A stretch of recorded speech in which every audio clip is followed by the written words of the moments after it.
परभणीत अंगणवाडींना गरम ताजा आहार पुरवठ्यासाठी महिला मंडळांचे आमरण उपोषण। परभणी येथे एकात्मिक बाल विकास सेवा योजना ICDS अंतर्गत अंगणवाडींना गरम ताजा आहार पुरवठा करण्याच्या प्रक्रियेत 2019 नंतर दुहेरी निविदा टेंडर प्रक्रिया राबविण्यात आली नसल्याचा आरोप करत महिला मंडळांच्या वतीने आमरण उपोषण सुरू करण्यात आले आहे। शिवाजी महाराज पुतळा परिसरात सुरू असलेल्या या आंदोलनात महिला मंडळांच्या प्रतिनिधींनी प्रशासनाविरोधात तीव्र नाराजी व्यक्त केली। शासनाने अंगणवाडीतील लाभार्थ्यांना गरम ताजा आहार पुरवठा करण्यासाठी नियमानुसार दुहेरी निविदा प्रक्रिया राबवावी, स्थानिक महिला बचत गटांना संधी द्यावी आणि संबंधित विभागाने तातडीने निर्णय घ्यावा, अशी मागणी आंदोलकांनी केली।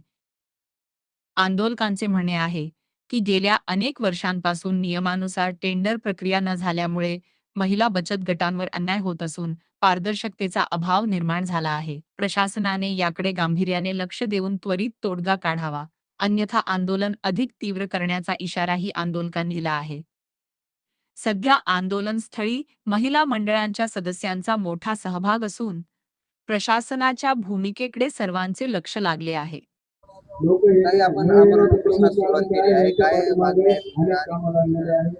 एकात्मिक बाल विकास सेवा योजना महिला बाल कल्याण विकास यांच्या अंतर्गत अंगणवाड्यांना जो गरम ताजा आहार पुरवठा करण्याबाबत ही निविदा टेंडर पद्धतीने निविदा मागवल्या जातात त्या 2019 त्यानंतर अद्यापही अजून निघालेल्या नाही आणि आमच्या महिला बचत गटांना यामार्फत आम्हाला कामाची गरज आहे आणि त्यांनी आज 7 वर्षापासून हे काम काढलेलं नसल्यामुळं आमचे महिला बचत गट आम्ही आज उपोषणाला बसलो आहे। आता आमचा उपोषणाचा दुसरा दिवस आहे।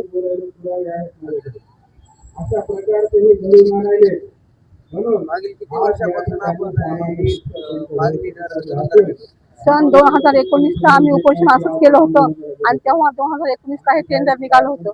त्यानंतर अद्यापही आजपर्यंत टेंडर निघालं नाही। 2019ला जो GR निघाला होता त्या GR मध्ये स्पष्ट 2 वर्षाकरतेचा उल्लेख होता।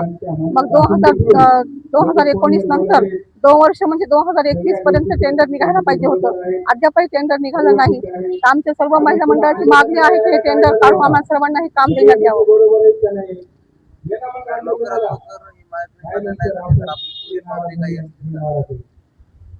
आम्ही आमरण उपोषण सोडणारच नाहीये जोपर्यंत आमची मागणी पूर्ण होत नाही।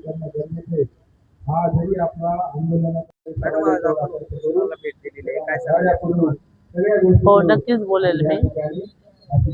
आता ह्यांनी जे 2019 पासून जे एकानाच तुम्ही खाऊ घालताय हे बरोबर नाहीये।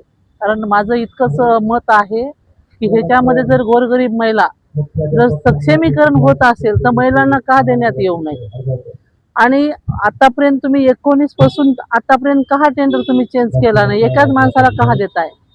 प्रत्येक वेळेस महिलांना आता इथून पुढे तात्कालिक त्यांनी निर्णय घ्यावा आणि महिलांनाच हा कार्य द्यावा त्यांच्या हातात, हे माझी मागणी आहे।